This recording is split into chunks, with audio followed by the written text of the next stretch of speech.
మీ car EMI కట్టలేకపోతున్నారా? మీ car EMI మేము కడతాం. ఈ నెంబర్కి కాల్ చేయండి.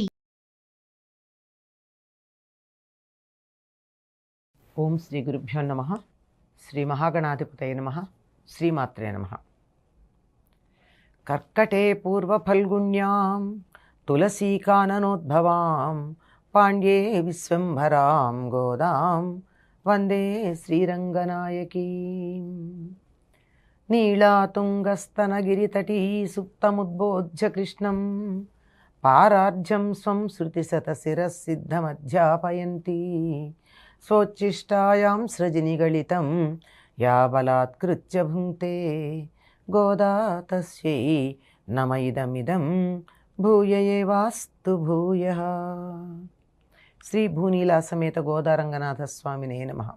மார்கழித்திங்கள் மதி நிறைந்த நாளால் நீராடப் போதுவீர் போதுமினோ நேரிழை ஈர் சீர்மல்குமாயிப்பாடிச் செல்வச் சிறுமீர்காள் கூர்வேல் கொடுந்தொழிலன் நந்தகோபன் குமரன் ஏறார்ந்த கண்ணி யசோதை இளச்சிங்கம் கார்மேனிச் செங்கண் கதிர் மதியம்போல் முகத்தான் நாராயணனே நமக்கே பஷைதருவான் பாரோர் புகழப் படிந்தேலோ రెంబావాయ్. గోదాదేవి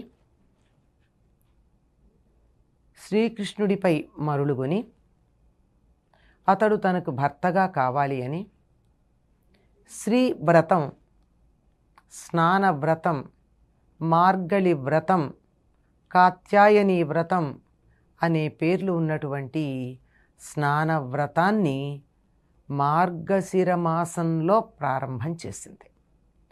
తండ్రి నుండి కాత్యాయని వ్రతాన్ని ఉపదేశంగా పొందినటువంటి గోదాదేవి తనని తాను గొల్లపడుచుగా, తన చెలులందరినీ గొల్లపడుచులుగా భావన చేసి తత్సంబంధమైన వేషధారణాధికాలు, భాష ఆ విధంగానే మలచుకుని ఎటువంటి కల్మషము లేనటువంటి అమాయకపు గొల్ల పిల్లలాగా కృష్ణుణ్ణి చేరుకోవడానికి ప్రయత్నం చేస్తూ చెలులందరినీ కూడా తనతో పాటుగా స్నానానికి రమ్మని నిద్రలేపుతూ ఉన్నది.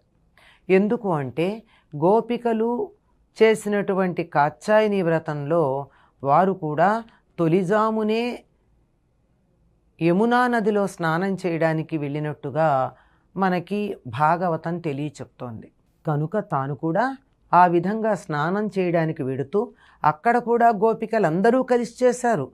విడిగా ఒక్క గోపిక వెళ్ళలేదు. కనుక తాను కూడా తన చెలులందరినీ కూడా రమ్మని చెప్తోంది. ఇది ఏమంటోంది? మార్గళి తింగళ్, ఇది మార్గశీర్షమాసంలో వెన్నెల నిండిన మంచి రోజు. అంటే తమిళ ప్రాంతంలో నెల పూర్ణిమతో ప్రారంభమవుతుంది. మనకి అమావాస్యతో ప్రారంభమై అమావాస్య మర్నాటి నుండి ప్రారంభమై అమావాస్యతో ముగుస్తుంది, పూర్ణిమ మధ్యలో ఉంటుంది. కానీ అక్కడ లెక్క ప్రకారం పూర్ణిమ అయిన మర్నాటి నుండి మొదలయ్యి ఆ తరువాత కొనసాగుతుంది. ఇది మార్గశిర మాసంలో ఉన్నటువంటి వెన్నెల. ఆ వెన్నెల చాలా బాగుంది, మంచి రోజులు ఇవి అని చెలుల్ని ఏమంటోంది? అందమైన ఆభరణాలు కలిగినటువంటి పడుచులారా.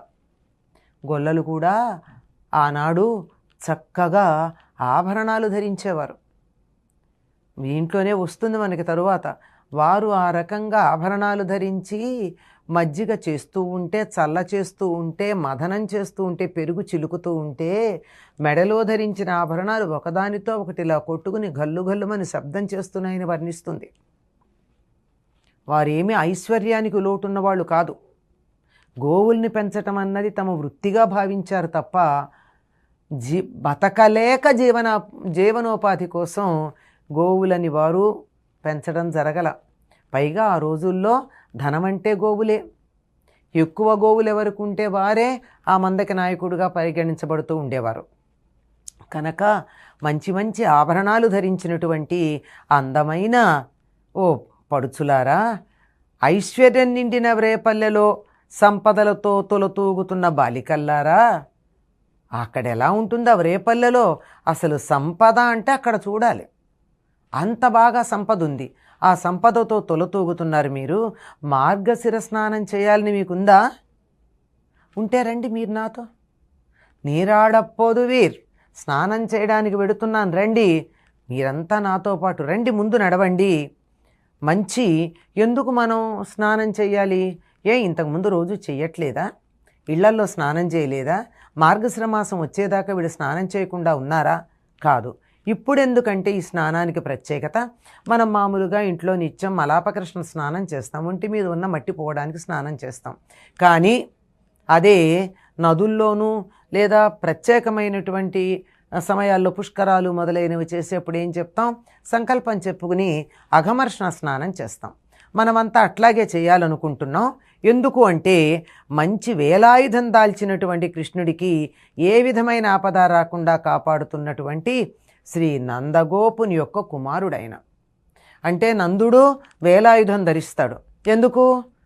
తన కుమారుడైనటువంటి బాలుడికి, తన కొడుకుకి ఎటువంటి ఆపద రాకుండా చేతిలో ఎప్పుడు ఆయుధం ధరించుంటాడు. అందమైన కండ్లతో అలరారుతున్నటువంటి యశోద, ఆ యశోదకైన బాలసింహం, ఇళైచ్చింగం అంటే చిన్న కొమరు, సింహకిశోరం. ఈయన సింహకిశోరం, ఆవిడ యశోద పెద్ద పెద్ద కళ్ళుండి అందమైన కళ్ళున్నాయి ఆవిడికి. అలా పైగా ఈయన ఎట్లాంటి వాడు? నీలమేఘశ్యాముడు, ఎర్ర తామరల్లాంటి కళ్ళు గలవాడు. ఆ కళ్ళు ఎర్ర తామరల్లా ఉండి ఊరుకున్నాయా? ఒక కన్ను సూర్యుడిలాగాను, ఒక కన్ను చంద్రుడిలాగాను ఆహ్లాదాన్ని ఇవ్వగలుగుతోంది.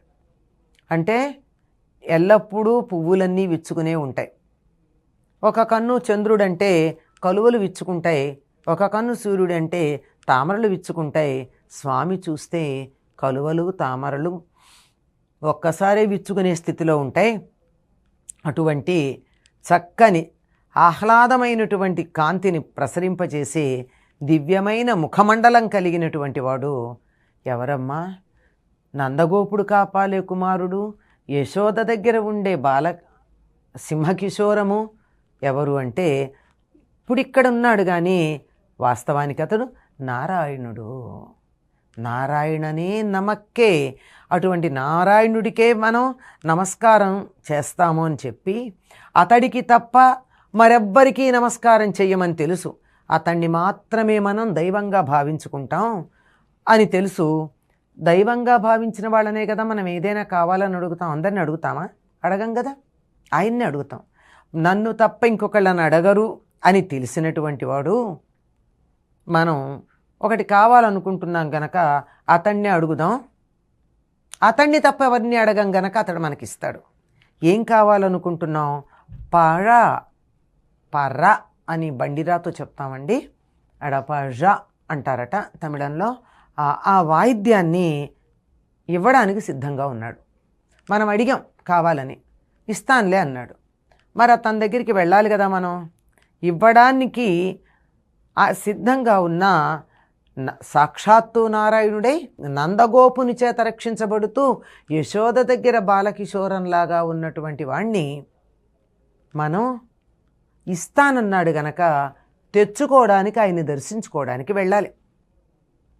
మనం ఈ వ్రతం చేయడాన్ని చూస్తే లోకులంతా సంతోషిస్తారు. మీరందరూ వచ్చి వ్రతంలో పాల్గొనండి. ఎందుకు లోకులు సంతోషించాలి? మన సనాతన ధర్మంలో మనం ఏం చేసినా సర్వే జనా సుఖినో భవంతు అంటాం. ఈ పూజ చేసినా, ఈ వ్రతం చేసినా, ఈ సత్కార్యం చేసినా దీనివల్ల వచ్చేటటువంటి ఫలితం వల్ల లోకంలో ఉన్న వాళ్ళందరూ సుఖంగా ఉండాలని భావిస్తాం తప్ప నేను మాత్రమే బాగుండాలి, నా కుటుంబం మాత్రమే బాగుండాలి అనేటటువంటి పద్ధతి మన సంప్రదాయంలో లేనే లేదు. అంతా అయ్యాక సర్వే జనా సుఖినో భవంతు, సర్వే సంతు నిరామయాః, సర్వే భద్రాణి పశ్యంతు, మా కశ్చిత్ దుఃఖభాగ్ భవేత్ అని చెప్తాం. ఎవ్వరూ కూడా దుఃఖాన్ని పొందడానికి వీల్లేదు. అందరూ సుఖంగా ఉండాలి, అందరూ ఆనందంగా ఉండాలనుకోవడం అన్నది సనాతన ధర్మం. కనుక మనం చేసే ఈ వ్రతం ఉందే, ఈ వ్రతం వల్ల కూడా లోకాలన్నీ బాగుండాలి, లోకాలన్నీ సంతోషిస్తాయి. మేం చెయ్యలేని పని గోదా చెలికత్తెలతో కలిసి చేసి లోకానికి మేలు చేస్తోంది, సంతోషిద్దాం, అని లోకాలన్నీ సంతోషిస్తాయి. మీరందరూ నాతో స్నానం చేయడానికి రండి అంది. ఎందుకంటే దైవాన్ని దర్శించుకోవడానికి చక్కగా స్నానం చేసి వెళ్ళాలి, కానీ ఉన్నవాళ్ళు ఉన్నట్టుగా వెళ్ళకూడదు కదా. స్నానం చేద్దాం రమ్మని చెప్తోంది. ఈ స్నానం ఎటువంటిది అంటే ఒక్కొక్క సందర్భంలో ఆ స్నానం యొక్క విశేషం మనకి తెలియజెప్తూ ఉంటారు. ఇది గోదాదేవి మొట్టమొదటి రోజున చెల్లులందరినీ నిద్ర లేపుతూ వ్రతం చేయడానికి రమ్మని పిలుపు ఇచ్చినటువంటి పాసురం. స్వచ్ఛిష్టమాలికా బంధగంధబంధురజిష్ణవే విష్ణుచిత్తతనూజాయై గోదాయై నిత్యమంగళం.